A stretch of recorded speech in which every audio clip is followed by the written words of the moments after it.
सो हमने कल ट्रिग्नोमेट्री में सबसे पहले क्या देखा था, angle. So what is angle? It is the amount of rotation of a movable line with respect to some fix line.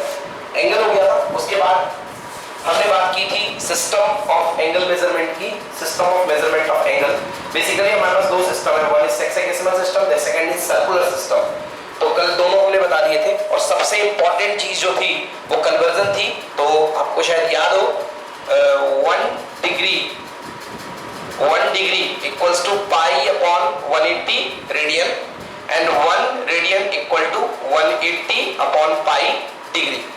Okay, तो जब भी किसी को कन्वर्ट करोगे आप डिग्री टू रेडियन तो पाई अपॉन 180 का मल्टीप्लाई, और रेडियन टू डिग्री तो 180 अपॉन पाई का मल्टीप्लाई करेंगे. ओके, ये हो गया. देन इसके बाद मैंने डेफिनेशन क्लियर कर दी थी.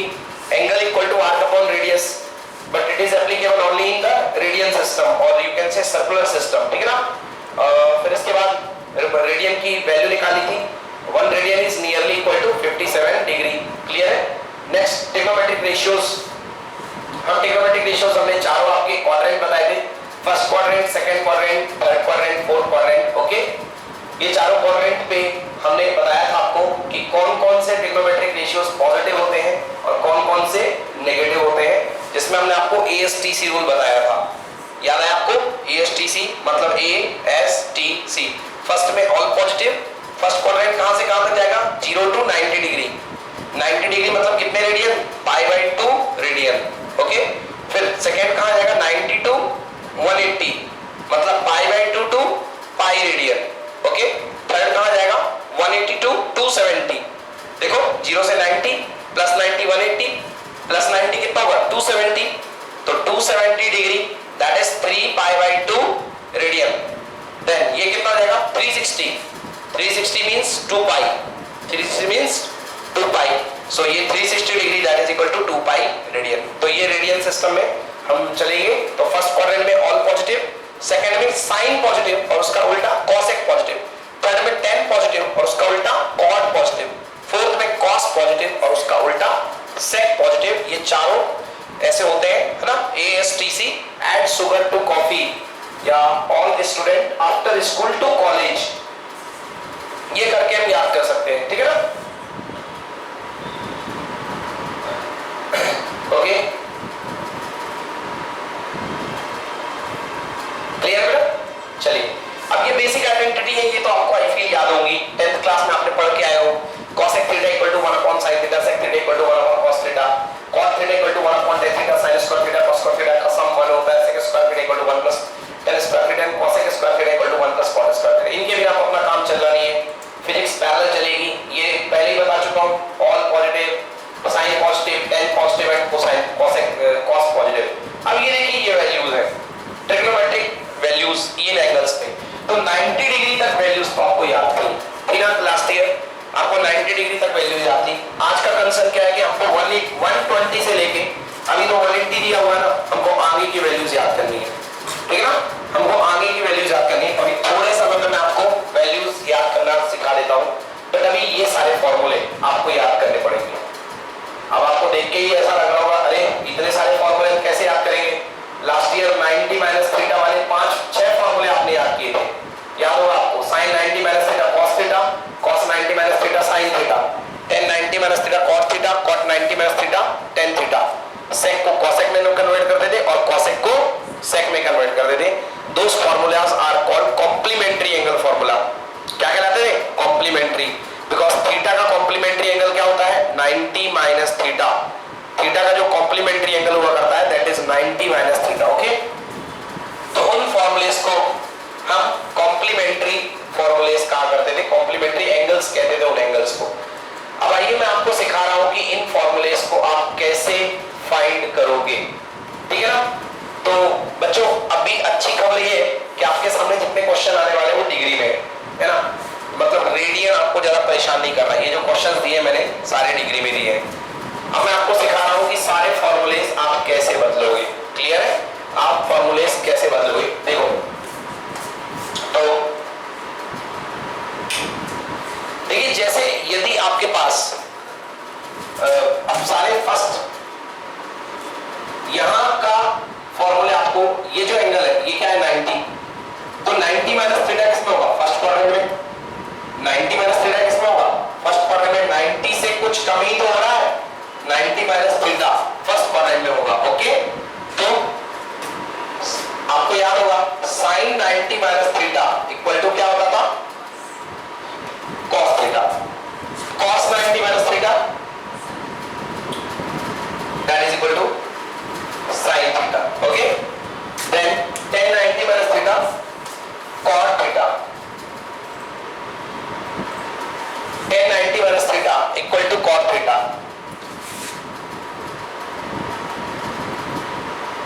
Equal to cot theta and cot 90 minus theta equal to what? tan theta and then sec 90 minus theta cosec theta and cosec 90 minus theta equal to what? sec theta। ये अब इसमें कुछ approach आपको याद रखनी है। नंबर 1 देखो, यहां पर 90 का मल्टीपल क्या देगा आपको? मल्टीपल 90 के साथ कौन है? 1, 90 बन जाए 90, आया ना? अगर मैं यहां पर लिखता आपके सामने sin 180 minus theta और मैं आपसे पूछता यहां पे 90 का मल्टीपल कौन है, तो आप मे बी आप बोलते सर 90 का मल्टीपल 2 है, बिकॉज 2 into 90 कितना होता है? 180। यस और नो? है ना? आगे बढ़ो। तो यहां पर आपके पास जो 90 का मल्टीपल है क्या है? 1 है, ठीक है ना? 90 का मल्टीपल यहां पे कितना है? 1 है। हम ट्रिग्नोमेट्री के फॉर्मूलेस पढ़ रहे हैं, क्लियर है? लास्ट ईयर हमने पढ़े थे sin 90 minus theta cos theta, cos 90 minus theta sin theta। These formulas are called complementary angle formulae। ये complementary क्योंकि अगर कोई एंगल थीटा है तो उसका कॉम्प्लीमेंट्री एंगल क्या होगा? 90 minus theta. Right angle triangle में आपने पढ़ा होगा, ये होता है थीटा, ये होता है 90, तो ऑटोमेटिकली ये वाला क्या बनेगा? 90 माइनस थीटा। तभी तो तीनों का सम कितना आएगा? 180। तो ये एंगल और ये एंगल, अगर राइट एंगल होने पर ये एंगल और ये एंगल एक दूसरे के क्या होते हैं? कॉम्प्लीमेंट्री पेयर होते हैं ना? अब समझना बहुत अच्छे से, कहां पे भी डाउट हो तो तुरंत बोल देना। यहां पर 90 का मल्टीपल देखो मुस्कान, मल्टीपल देखो 90 का मल्टीपल क्या है? 1 है। अगर मैं लिखूंगा sin 180 तो 90 का मल्टीपल क्या निकलेगा? 2 इवन है। अगर मैं लिखूंगा sin 270 डिग्री माइनस थीटा तो ये क्या है? 90 का मल्टीपल बोले यहां पे क्या है? 3 into 90 माइनस थीटा। मतलब बेटा 90 को पाई बाई 2 बोलते हैं तो इसको लिख सकता हूं sin 3 पाई बाई 2 माइनस क्या? थीटा। इसको क्या बोल सकता हूं? sin 2 pi by 2। 90 को पाई बाई 2 बोलते हैं, यानी sin 2 pi by 2 minus theta. 2 से 2 कैंसिल, तो sin पाई माइनस थीटा। ये किसमें? रेडियन सिस्टम में। ऊपर वाला किसमें? डिग्री सिस्टम में। तो यहां पर 90 का मल्टीपल पाई बाई 2 का मल्टीपल क्या है? 2। लॉजिक लगाओ, पाई बाई 2 का मल्टीपल मतलब यदि यहां पे 2 होगा तो यहां पे क्या करना पड़ेगा? 2। तो बच्चों आपको 90 का मल्टीपल देखना है सबसे पहले, 90 का मल्टीपल या पाई बाई 2 का मल्टीपल। ओके, तो मल्टीपल ऑफ 90 डिग्री और पाई बाई 2, 90 का मल्टीपल देखना है या पाई बाई 2 का मल्टीपल देखना है, ठीक है? अब या तो 90 का मल्टीपल या पाई बाई 2 का मल्टीपल ऑड आएगा या इवन आएगा। आइदर ये मल्टीपल या तो ऑड होगा या इवन होगा। जैसे इन सब में ऑड है 1 1 1 1 1 1, सब में देखो ऑड है ना? तो जब भी मल्टीपल ऑड हो तो बच्चों याद रखना कि ट्रिग्नोमेट्रिक रेशियो अपने कॉम्प्लीमेंट्री ट्रिग्नोमेट्रिक रेशियो में कन्वर्ट हो जाता है। मतलब साइन कन्वर्ट होगा कॉस में और कॉस कन्वर्ट होगा साइन में, tan कन्वर्ट होगा कॉट में और कॉट कन्वर्ट होगा tan में, सेक कन्वर्ट होगा कोसेक में और कोसेक कन्वर्ट होगा सेक में। समझ में आ रहा है? तो जब भी आपके पास मल्टीपल ऑड होगा तो ट्रिग्नोमेट्रिक रेशियो ये वाले में और ये वाले रेशियो ये वाले में कन्वर्ट हो जाएगी। कब? जब मल्टीपल ऑड होगा। किसका मल्टीपल? 90 का या पाई बाई 2 का। बट जब भी मल्टीपल इवन होगा तो नो चेंज, यानी साइन है तो साइन, कॉस है तो कॉस, tan है तो tan, कॉट है तो कॉट। समझ गया ना? इवन में नो चेंज। अच्छा, मतलब साइन, अगर साइन यहां पर इवन मल्टीपल होगा 90 का तो sine 180 minus theta sine theta, sine ही रहेगा, थीटा आ जाएगा साइन का, कन्वर्ट होकर नहीं आएगा, चेंज होकर वही आ जाएगा। cos 90 minus theta cos theta, tan 90 minus 180 minus theta tan theta, tan 180 minus theta tan tan theta. क्यों? 180 है, 180 मतलब 90 का कितने गुना? 2 गुना। मल्टीपल क्या? 2, 2 मतलब नो चेंज, इवन मतलब नो चेंज, और मतलब चेंज। समझ में आया? अब हम सारे ट्रिग्नोमेट्रिक फॉर्मूलेज लिख रहे हैं और आप देखिए आपसे एक बार के बाद में दोबारा बनने शुरू हो जाएंगे। ओके, 90 माइनस थीटा के लिए तो आप जानते ही हैं। अब हम लिख रहे हैं 90 प्लस थीटा, 90 प्लस थीटा या पाई बाई 2 प्लस थीटा,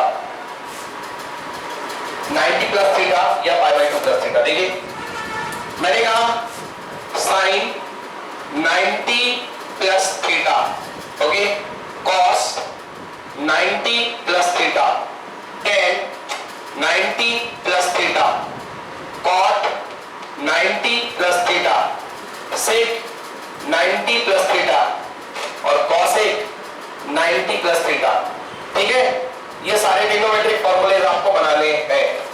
अब जरा बताइए कि 90 प्लस थीटा किस क्वाड्रेंट में आएगा? 90 तो यहां होगा, प्लस थीटा मतलब आगे या पीछे?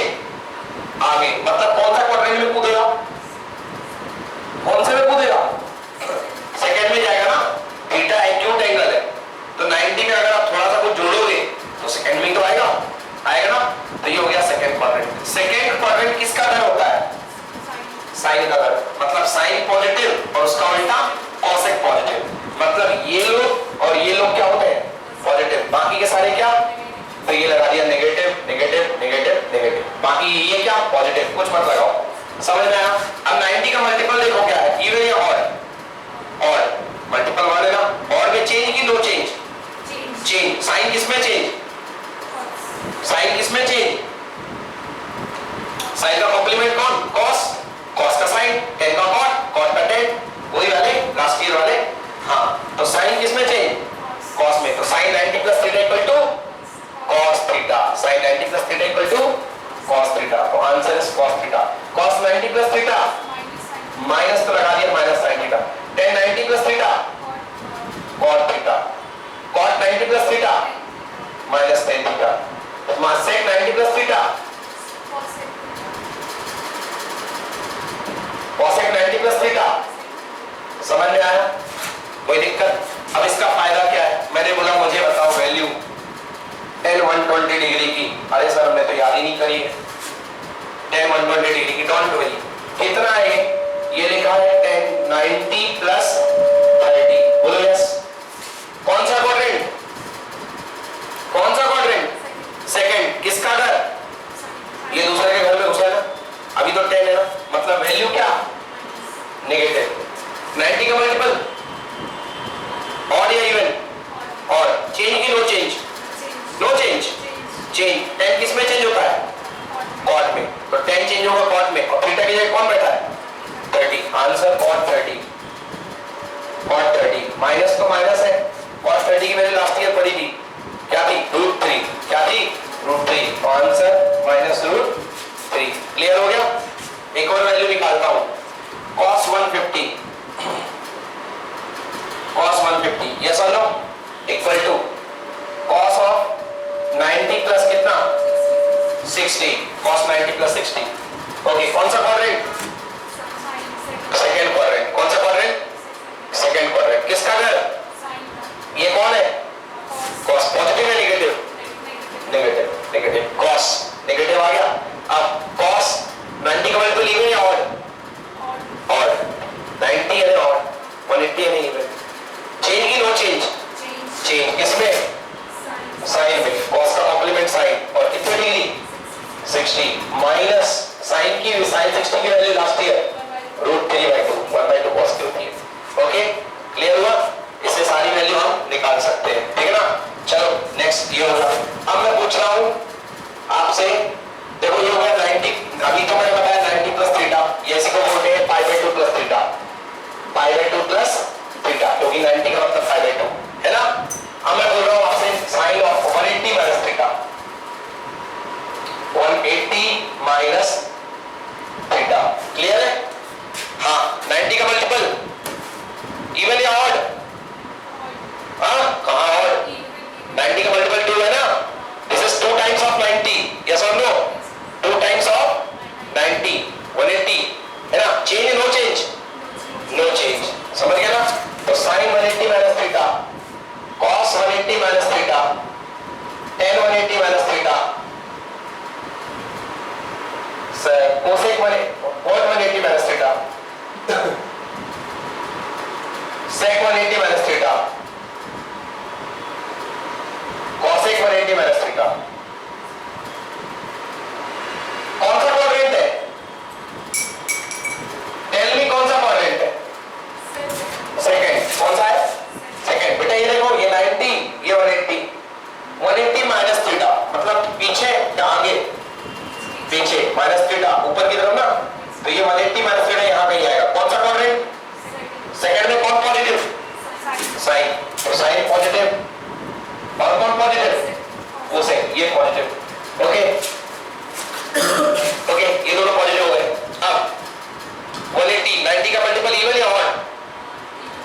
चेंज की नो चेंज?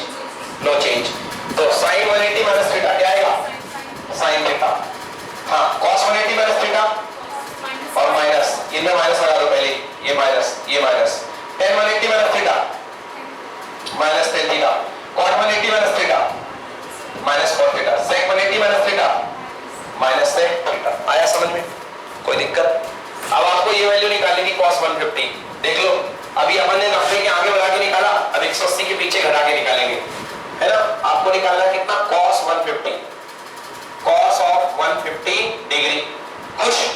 चलो cos बेटा 150 मतलब 180 माइनस 30, बोलो यस। हाँ, कौन सा क्वाड्रेंट? सेकंड। किसका घर? ये क्या बैठा? दूसरे घर में घुस गया, क्या लगाऊं? माइनस। चेंज या no change? No change. Minus cos 30 degree, minus cos 30 की वैल्यू सेम आ गई। ऐसे आप कोई भी वैल्यू निकाल सकते हो। समझ में आ गया?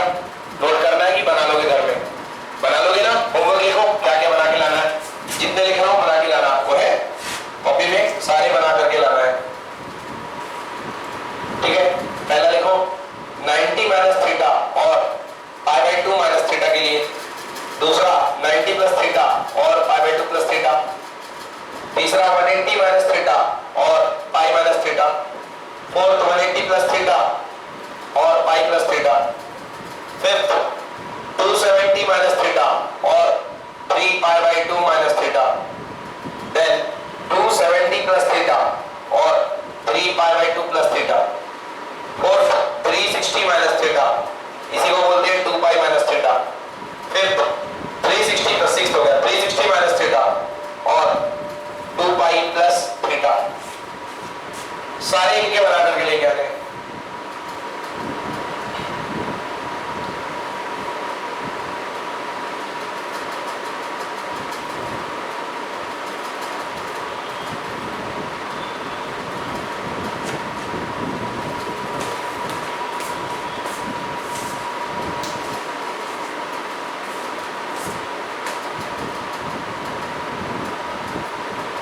ठीक है, आ गया समझ में? अब एक और बढ़िया चीज देखो, लिखो find the value of sine 390 degree, sine 390 degree and cos 750 degree and cos 750 degree, 390 degree and cos 750 degree. Sir आप तो बहुत बड़े बड़े वैल्यू दे रहे हो, 390 डिग्री और कॉस 750। देखो साइन 390 बच्चों बहुत सिंपल है, 390। एक बात मैं आपको बता दूं, आप 360 के कितने चक्कर मार लो, 360 का एक चक्कर होता है, एक नहीं आप n चक्कर लगा दो और उसके बाद जब थीटा पे पहुंचोगे तो आपका थीटा ही काउंट होगा। आपका क्या काउंट होगा? थीटा ही काउंट होगा। क्लियर आया? थोड़ा सा चीज रख लो अभी, अगर प्लस थीटा हो तो प्लस थीटा काउंट होगा और अगर माइनस थीटा हो तो माइनस थीटा काउंट होगा। अकॉर्डिंगली अगर प्लस थीटा हो तो प्लस थीटा काउंट होगा और माइनस थीटा तो माइनस थीटा काउंट होगा, अकॉर्डिंगली जैसा आप रखोगे। ऐसे ही कॉस में भी यही है, कॉस में आप कितने चक्कर लगा लो 360 के, प्लस थीटा या माइनस थीटा, तो आपका कॉस प्लस माइनस थीटा ही काउंट होगा, बट कॉस थीटा की वैल्यू प्लस थीटा पे भी थीटा होती है और माइनस थीटा पे भी थीटा होती है, कॉस थीटा होती है। अभी मैं समझाऊंगा, क्लियर करूंगा, फिलहाल इस पे आ जाओ, अभी डिटेल करूंगा इनको। साइन 390 कौन से क्वाड्रेंट पे बता सकते हो? फर्स्ट पे। भैया 360 का होता है एक चक्कर, ये रूल मार दिया 360। आप जिंदगी में चक्कर मारते हो कोई मतलब नहीं होता है।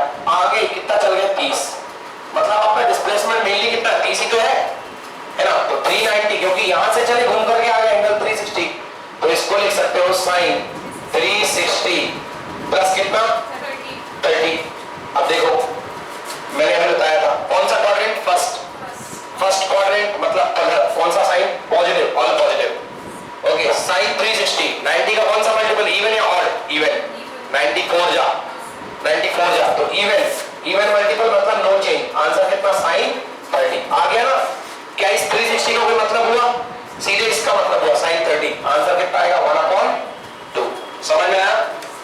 क्लियर है ना? नेक्स्ट देखिए, अगला है कॉस। मैंने बोला आपको 750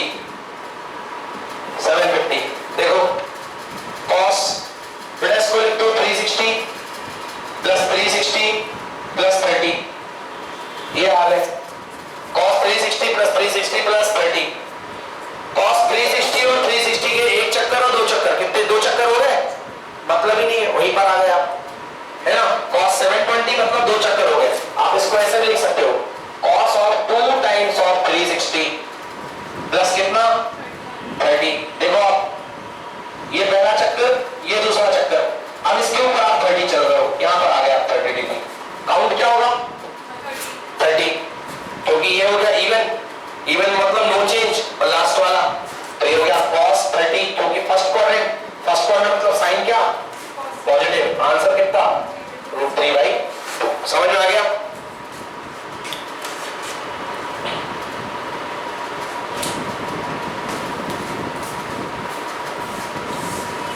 ठीक है ना। तो ऐसे हम किसी भी ट्रिग्नोमेट्रिक रेशियोज की कहीं पर भी वैल्यू निकाल सकते हैं, ये हमको बहुत काम में लगेगा।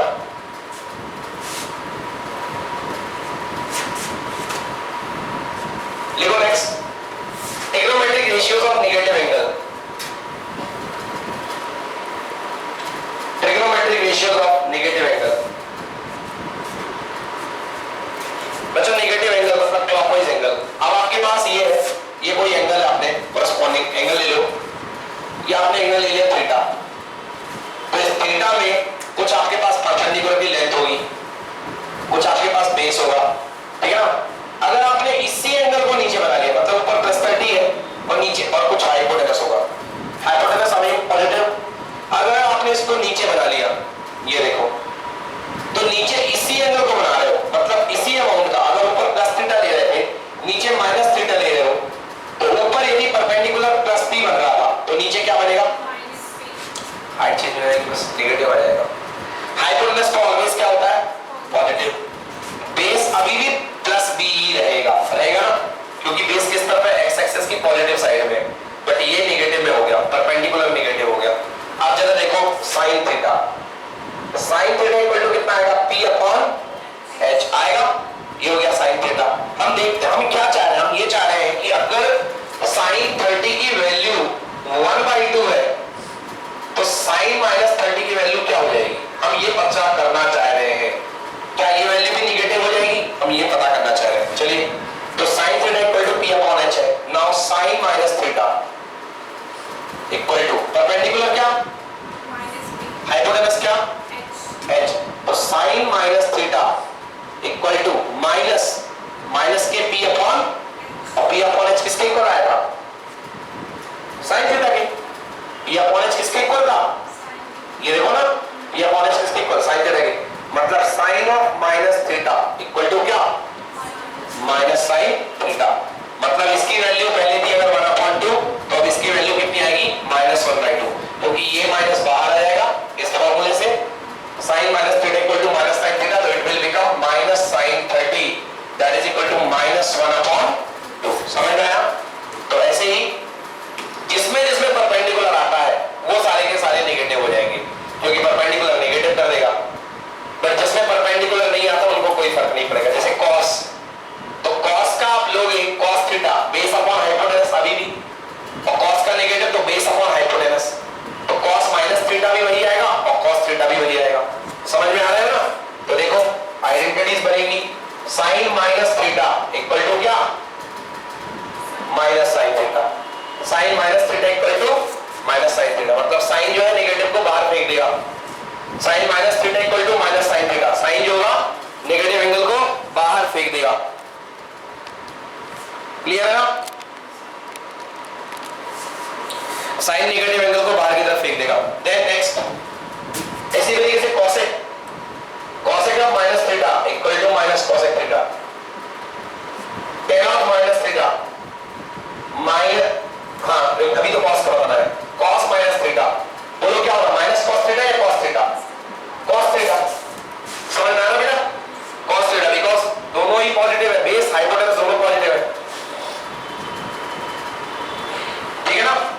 आप cos का नेगेटिव लोगे तो बेस यही तो रहेगा, यही तो बेस रहेगा, हाइपोटेनस प्लस sec -थीटा, बताओ क्या होगा sec minus theta, sec theta plus में ही आएगा। टेन माइनस थीटा परपेंडिकुलर आता नहीं आता, टेन में आता ना परपेंडिकुलर अपॉन बेस, तो एक बार प्लस पी मिलेगा, एक बार माइनस पी, उसकी वजह से नेगेटिव हो जाएगा। Answer minus tan theta. Cot minus theta क्या होगा? Minus cot theta. चलिए नोट करिए। तो ये हो गए हमारे नेगेटिव एंगल के फॉर्मूले, ठीक है। ये नेगेटिव एंगल हो गए कि प्लस थीटा के लिए ये बनेगा और माइनस थीटा के लिए ये बनेगा।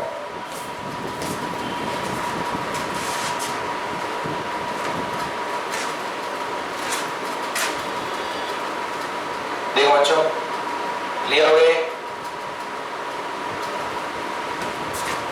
रफ कर दें? लिख लिया है बेटा? खुशी लिख लिया? मुस्कान समझ में आ गया? चलो नेक्स्ट। हाँ तो देखिए, अभी हमने आपको कुछ क्वेश्चन दिए, ये साइन 270, साइन 120, 10 माइनस 30। मैं इसको बता देता हूँ, थोड़ा छोटा सा है।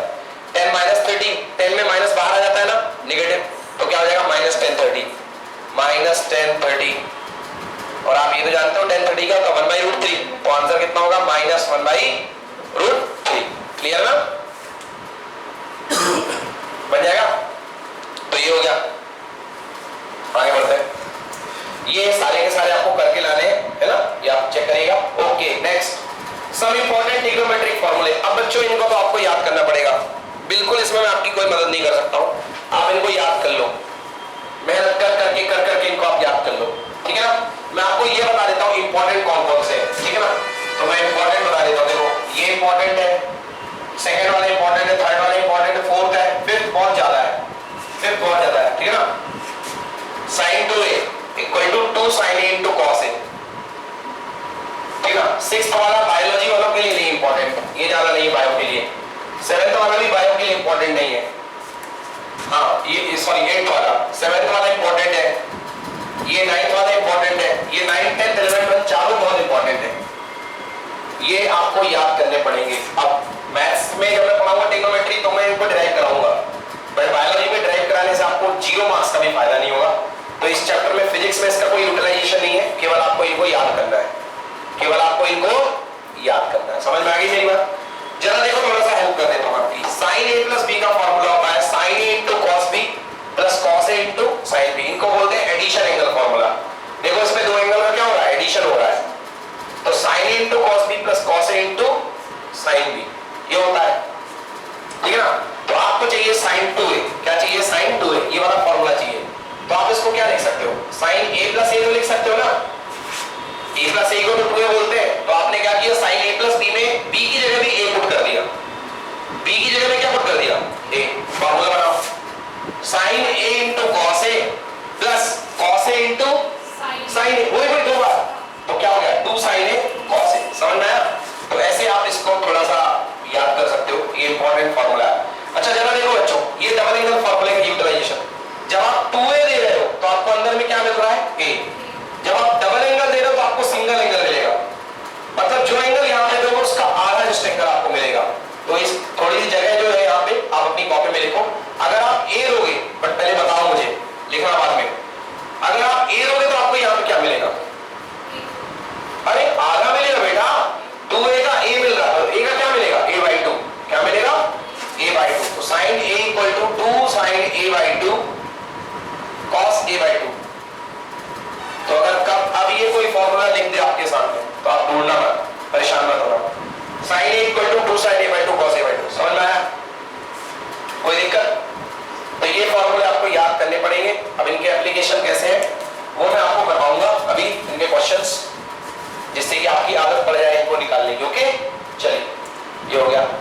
ये कुछ फॉर्मूले हैं, ये इसमें केवल आपको कौन सा फॉर्मूला याद करना है? बायोलॉजी के लिए ये वाला फॉर्मूला, बायो के स्टूडेंट्स को केवल ये फॉर्मूला याद करना है। ओके, और बाकी कोई भी फॉर्मूला याद नहीं करना, बाकी सब मैथ्स वालों के इंप्लीमेंट होंगे, बायो में इतना ही यूज होगा और ज्यादा कुछ नहीं, ठीक है ना।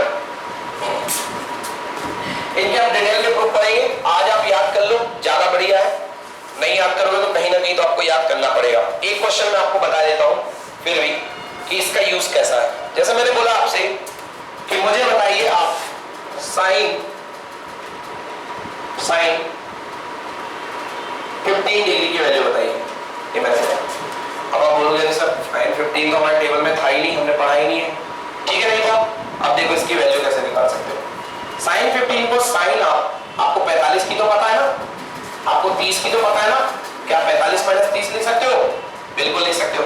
नाउ साइन 45 माइनस 30, फॉर्मूला देखो साइन ए माइनस बी का फॉर्मूला देखिए, ये होता है, मैं लिखूंगा साइन ए, पहले का साइन दूसरे का कॉस, माइनस पहले का कॉस और दूसरे का sine, sine A into cos B minus cos A into sine B. Check कर लो फॉर्मूला। तो पहला वाला sine 45 into cos 30 minus cos 45 into sine 30, इसको यूज कर लो, आंसर आ जाएगा। साइन 45 की वैल्यू 1/√2, cos 30 की वैल्यू √3/2 माइनस cos 45 की वैल्यू 1/2, साइन 30 की वैल्यू 1/2। समझ में आया बच्चों? तो देखो ऊपर कितना आया, √3/2√2 माइनस 1/2√2। बच्चों एलसीएम ले लो, तो साइन 15 की वैल्यू आएगी √3 माइनस 1/2√2। समझ में आ गया? कोई दिक्कत बन जाएगा? ठीक है, इस तरीके से आप इसको करेंगे। क्लियर है? क्वेश्चन लिखो, फाइंड द वैल्यू ऑफ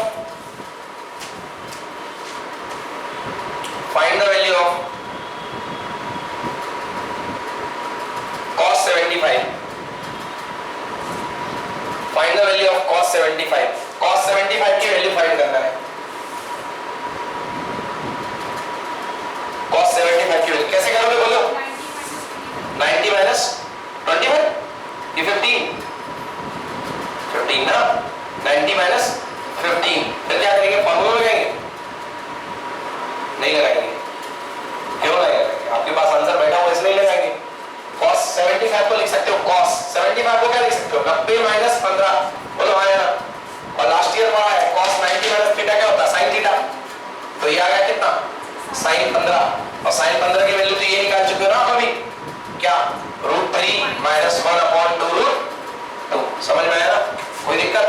तो ऐसे इसकी वैल्यू आपको निकालने को आ सकती है। और अगर अलग से ही निकालना है तो 45 प्लस 30 करके निकाल लो।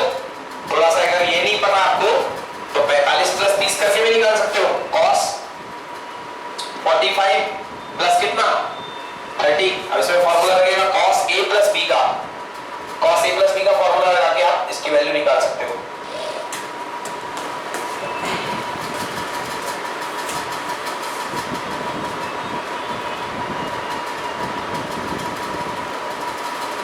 स्टडी नोट्स की एक एक लाइन पढ़ा करो बच्चों, और मुझसे पूछा करो, एक एक लाइन क्लियर करूंगा मैं आपकी। ठीक है ना? क्लियर हो गया? चले आगे हम लोग। चलो अब हम सबसे इंपॉर्टेंट टॉपिक पे आ रहे हैं। मतलब हमने इतना सारा मैथमेटिकल टूल पढ़ा किस लिए, हम वो वाली बात करने जा रहे हैं। तो इतना सारा मैथमेटिकल टूल हमने जिस बात के लिए पढ़ा है उसका नाम है दो चीजें, डिफरेंशिएशन और इंटीग्रेशन। आज स्कूल गए थे? क्या हुआ है स्कूल में? फिजिक्स में क्या पढ़ाया? कुछ भी नहीं हुआ। इंट्रोडक्शन हुआ, कुछ भी नहीं हुआ। टीचर ही नहीं है।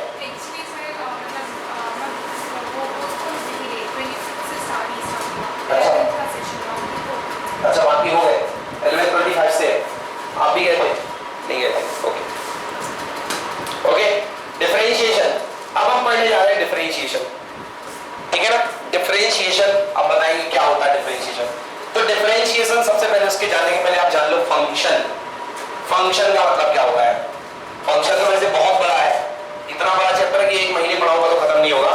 बट आपको काम की बात बता देता हूं कि अगर आपके पास एक चक्की है, चक्की क्या करती है, काम करती है। एक रूल है चक्की का, तुम मेरे अंदर जो भी दोगे मैं पीस के रख दूंगी। चक्की एक करती ना कि तुम मेरे को जो भी दोगे मैं पीस के रख दूंगी। तो चक्की में आप जो भी इनपुट दोगे इसके बदले में वो पिसा हुआ कुछ ना कुछ और कुछ आउटपुट निकालेगी। मतलब अब यहाँ पे हम पिसा हुआ बोल रहे हैं, मैथ के लिए बोलो एक प्रोसेस्ड आउटपुट। प्रोसेस्ड आउटपुट मान लो आइसक्रीम बनाने वाली कोई मशीन है, यहाँ पे आपने दूध डाला और यहाँ पे आपको आइसक्रीम मिलेगी। ये प्रोसेस्ड है, प्रोसेसिंग। समझ में आया? जूसर है, आपने डाला आपको जूस मिल गया, ग्लास लगा दिया आपने जूस मिल गया। तो ये एक प्रोसेसर है। तो फंक्शन भी क्या होता है? प्रोसेसर। आप उसको कुछ ना कुछ इनपुट दोगे और कुछ ना कुछ आउटपुट देगा। समझ गए ना? काम किस पे करता है फंक्शन, इनपुट पे या आउटपुट पे? वेरी गुड, काम किस पे करता है? इनपुट पे। तो इनपुट जो देते हो मैं तुम्हें वो कहलाता है x, और जो आउटपुट निकलता है वो क्या कहलाता है? y।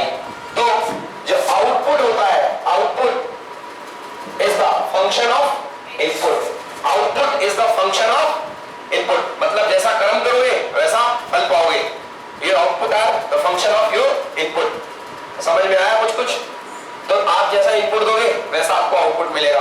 आप अगर x की जगह आटा दोगे, गेहूं दोगे तो आपको आटा मिलेगा, चावल डालोगे तो मैदा जैसा कुछ मिलेगा, चने डालोगे आपको बेसन मिलेगा। यही होता है ना? तो आपको ऐसा आउटपुट मिलेगा। मिर्च डाल दो, मिर्च पाउडर मिलेगा। ठीक है ना? तो दिस इज कॉल्ड फंक्शन। तो what is function? A function is a mathematical rule that related input to output. एक ऐसा मैथमेटिकल रूल, एक ऐसा मैथमेटिक प्रोसेसिंग मशीन है ये फंक्शन, जो आपको आउटपुट देता है। समझ में आया? जैसे आप अभी तक पढ़ते रहे हो y = sin x, x की वैल्यू इनपुट देते रहे हो और आपको y मिलता है। तो ये साइन क्या था? मल्टीप्लायर थोड़ा ना था साइन। साइन क्या था? फंक्शन था। साइन क्या था? फंक्शन था। एक रूल था जो 0 पे 0 देता रहा बट 30 पे 1/2 देता रहा। ये एक रूल था। समझ में आया ना? ओके, तो y is the function of x. x is called input and y is called output. Clear है? अगर आप x की वैल्यू यहाँ पे, ये देखो ये what is this? y depending on x, y depending on x, y equal to 2x square plus 4x plus 7. This is y is the function of x. You can write y is the function of x. x की value आप दे सकते हो खुद से, जो मर्जी हो दे सकते हो। x की वैल्यू 1 दो, 2 दो। पिछले साल थी ना, डिब्बा डिब्बी बनाते थे, x दे देते, y देते थे, x दे देते, y निकालते थे। आया ना?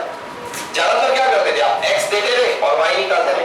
तो जब आप x की वैल्यू अपने मन से रखोगे तो x is called independent variable and y is called dependent variable, क्योंकि x की वैल्यू आपने मन से दी है बट y की वैल्यू मन से नहीं आई। y की वैल्यू पुट करने पे आई है, y की वैल्यू प्रोसेसिंग पे आई है। आई ना?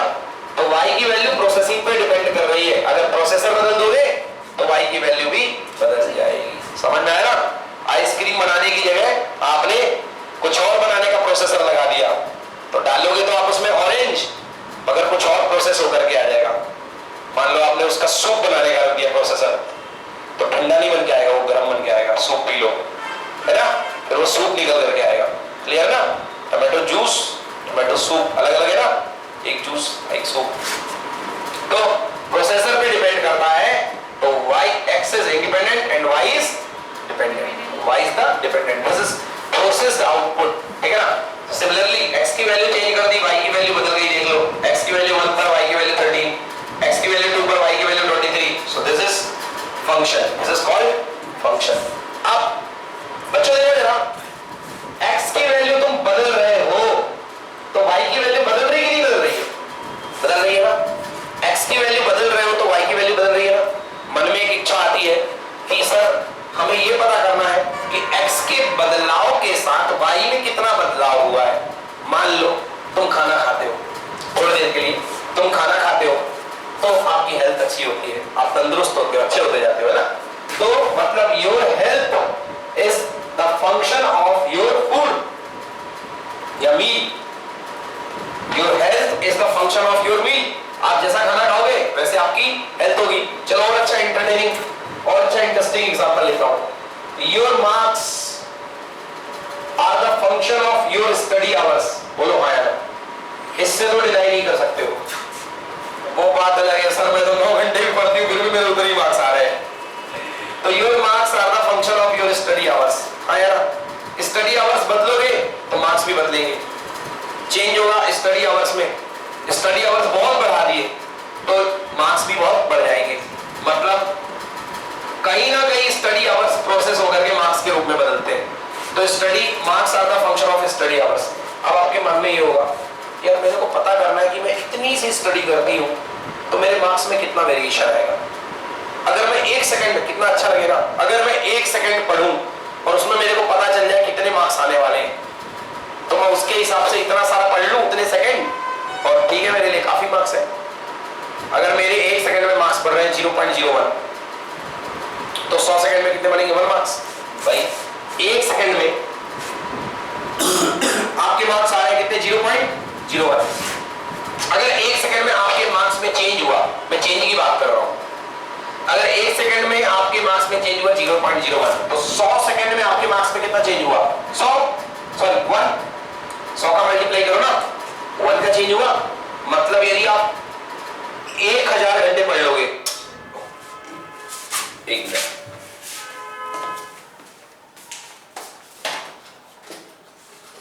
मतलब यदि आप 1000 घंटे पढ़ लोगे तो आपके मार्क्स में कितना चेंज आएगा बता सकते हो? 100 सेकंड में आपके मार्क्स में चेंज आया है कितना? 0.01। 100 सेकंड में आपके मार्क्स में आया चेंज 0.0, सॉरी 1 सेकंड में 0.01, तो 100 सेकंड में 1, तो 1000 सेकंड अगर पढ़ोगे तो 10 का चेंज आएगा, बिकॉज 100 गुणे 10, 100 into 10 इक्वल टू 1000। तो अगर आप 100 into 10 कर दोगे तो यहां भी तो 10 का मल्टीप्लाई हो जाएगा ना, मतलब 1000 सेकंड में आपके मार्क्स में कितने का चेंज आता है? 10 का। तो आप पता करना चाहते हो कि सर अगर मैं x में चेंज करती हूं तो y में कितना चेंज होगा? बेटा x में चेंज को बोलते हैं डेल्टा x। क्या बोलते हैं? Delta x। और y में चेंज को बोलते हैं डेल्टा y। समझ में आया? y में चेंज को बोलते हैं क्या? Delta y। समझ में आ रहा? What is y? y is the function of x. x is your input and y is the output. Now change in y is delta y and change in x is what? Delta x. So what is this? Delta y upon delta x means rate of change of y with respect to change in x. मतलब output में change किस rate से हो रहा है? किसके respect में? Input में चेंज के रिस्पेक्ट से। मतलब अगर आप इनपुट में चेंज कर रहे हो तो आउटपुट में चेंज किस रेट से हो रहा है? समझ में आया? This is called delta y upon delta x। Clear हुआ? अब आप इसको बहुत छोटा कर दो, डेल्टा x को आप बहुत छोटा कर दो, तो डेल्टा x को मतलब इनपुट में चेंज को बहुत छोटा कर दो। बहुत छोटा मतलब तुरंत। अभी यहां पर चेंजेस कैसे थे? 100 सेकंड का चेंज था, 10 सेकंड का चेंज था, ये बड़ा था। मैं कहूंगा नहीं सर मुझे तो पलक झपकते की वैल्यू बताओ कि मैंने 2 सेकंड पढ़ा, 1 सेकंड पढ़ा, मुझे बताओ कितने मार्क्स आए। मतलब बहुत आपने जो इंटरवल था, आपके पास जो इनपुट था, आपने क्या कर दिया? बहुत छोटा कर दिया। मैं बोलूंगा तुम्हारी हेल्थ में कितना परिवर्तन आया? खाना खाने के बाद आप 2 घंटे बाद आ जाओ, तो ऐसी कोई डिवाइस बनी होगी तो मैं आपका हेल्थ चेकअप करके बता दूंगा कि आपकी हेल्थ जो है इतनी प्लस हो गई। समझ में आया? बट आप कहो नहीं सर आधे घंटे और कम, 10 मिनट, 5 मिनट, 3 मिनट। सर मैंने ये 1 केला खाया और आप बताइए आउटपुट कितना चेंज हुआ, कितना एनर्जी चेंज हुआ हमारी बॉडी में? That is called instantaneous change. Instantaneous मतलब तुरंत, हिंदी में बोलते हैं तात क्षणिक, कहते हैं ना क्षण भर, क्षण भर, क्षण मतलब पल। ओके, तुरंत उस पल का चेंज बताने के लिए आप क्या करते हैं? इस गैप को क्या करोगे? बड़ा करोगे या छोटा करोगे? छोटा करेंगे ना। इस गैप को क्या करेंगे? छोटा करेंगे। क्लियर है ना? इस गैप को छोटा करेंगे। और समझो जरा, एक और अच्छी चीज बता रहा हूं। आपने अपनी गाड़ी स्टार्ट करी, आप एक अपनी स्कूटी से आप स्टार्ट करें और स्कूटी से आप किसी पॉइंट से यहां तक पहुंच गए। समझ गए? यहां तक पहुंच गए। मैंने बोला बेटा इस पॉइंट से लेके इस पॉइंट तक, मान लो आप मकरोनिया से सिविल लाइन जा रहे हो, तो आप, मैं बोलूंगा बताओ अपनी एवरेज स्पीड क्या थी, तो तुम मुझे बता दोगे एवरेज स्पीड यहां पे, ठीक है ना। मैं बोलूंगा इंटरवल और छोटा कर दो, तो ये देखो ये टाइम इंटरवल और कम हो गया, तो आप यहां तक की मुझे स्पीड बता दोगे। कैसी स्पीड बताओगे? एवरेज चेंज बताओगे। What is speed? Speed equal to distance upon time. तो आप बताओगे change in distance upon change in time, total distance upon total time. मैं बोलूंगा और छोटा करो, यहां का बताओगे। बेटा और कर दूंगा इस गैप को, तो आप क्या बताओगे? जिस समय एग्जैक्टली आप हॉक कैंटीन के सामने रहोगे वहां पर आप स्पीड बता पाओगे, क्योंकि मैंने गैप बिल्कुल समेट दिया। समझ में आया? तो क्या कर रहा हूं मैं? गैप को बिल्कुल समेट रहा हूं। तो क्या लिखूंगा मैं लिखूंगा कि मैंने डेल्टा x को समेट के क्या कर दिया? जीरो के पास।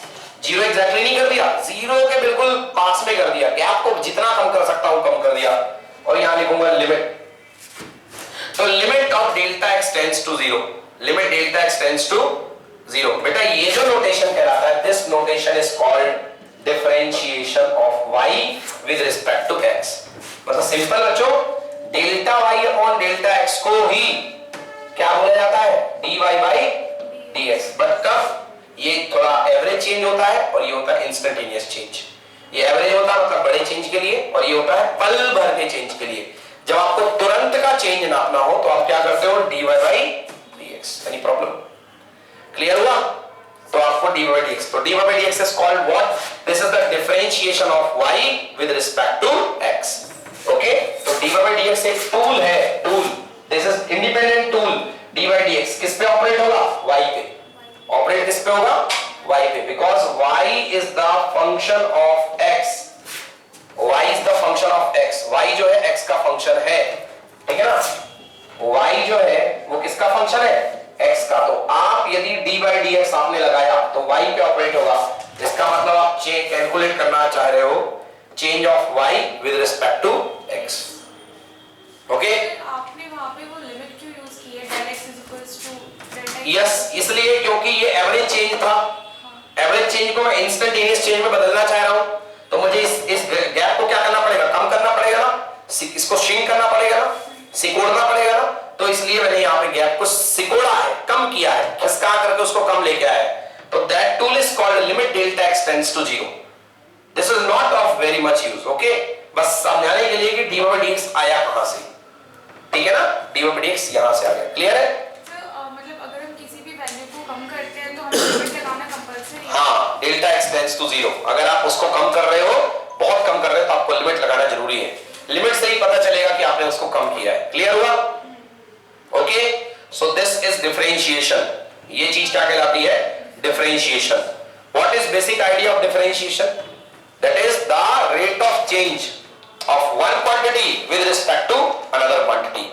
एक क्वांटिटी का चेंज दूसरे क्वांटिटी के रिस्पेक्ट में, समझ गए ना? एक क्वांटिटी का चेंज दूसरे क्वांटिटी के चेंज के रिस्पेक्ट में। अगर इनपुट क्वांटिटी चेंज हो रही है तो आउटपुट क्वांटिटी कैसे चेंज होगी। डन, क्लियर हुआ? अगर इनपुट क्वांटिटी चेंज हो रही है तो आउटपुट क्वांटिटी कैसे चेंज होगी, this thing is called differentiation. Clear हुआ? अगर इनपुट क्वांटिटी चेंज हो रही है तो आउटपुट क्वांटिटी कैसे चेंज होगी, इस चीज को आप बोलेंगे डिफरेंशिएशन।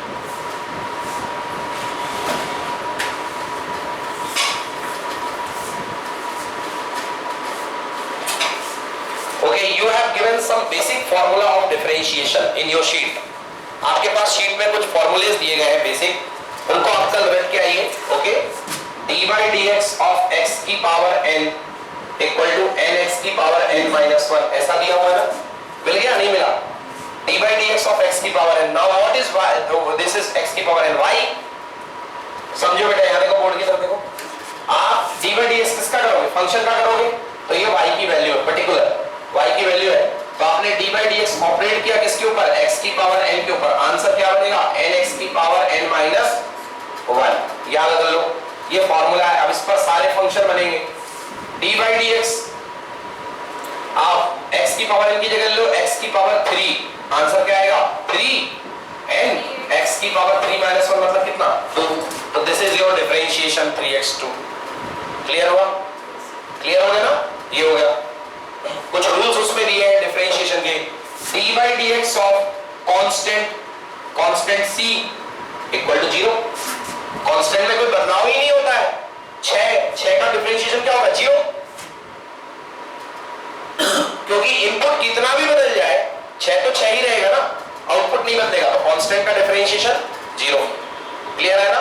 तो जो फॉर्मूले दिए गए हैं वो फॉर्मूले थोड़े से हम पढ़ करके आएंगे। ओके, अब काफी सारे हैं फॉर्मूले, तो कल इस पर डिटेल अपन डिस्कशन करेंगे कि डिफरेंशिएशन कैसे किया जाता है। ओके, डिफरेंशिएशन के रूल्स क्या होते हैं, अभी थोड़े से रूल्स देख लो, मैं रूल्स बता देता हूं डिफरेंशिएशन के।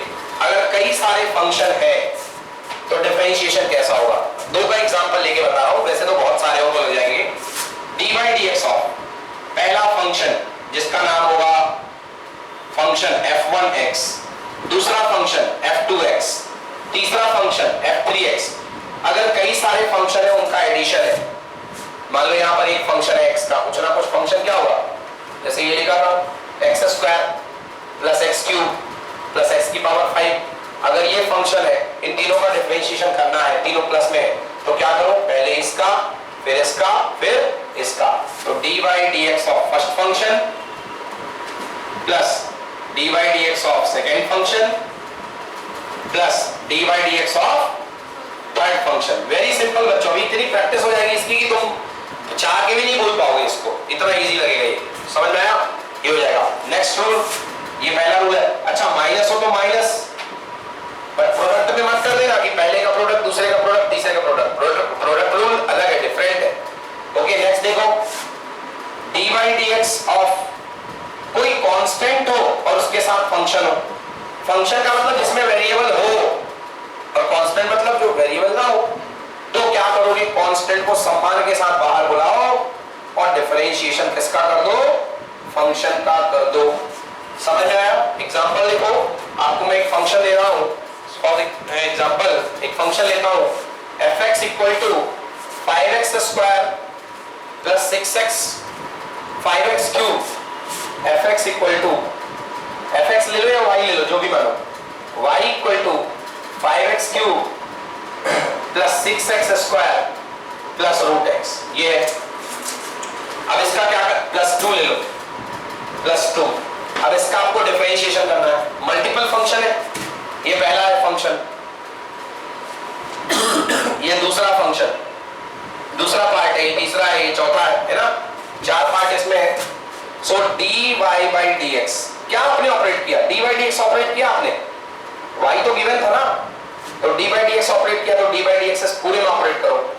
5x cube 6x square plus root x plus 2, तो क्या हो जाएगा बच्चों, d by dx of 5x cube d by dx of 6x square plus d by dx of root x plus d by dx of 2। समझ में आया? अब देखो बेटा, कांस्टेंट साथ में फंक्शन, कांस्टेंट कहां, बाहर। 5 क्या बचा, d by dx of x cube बचा, d by dx of x cube. अब तो फॉर्मूला आ जाएगा, x की पावर n है, n यानी 3, x की पावर कितना, n minus 1 2 प्लस 6 बाहर 2, 6 बाहर x स्क्वायर का 2, n x की पावर 2 minus 1 यानी 1।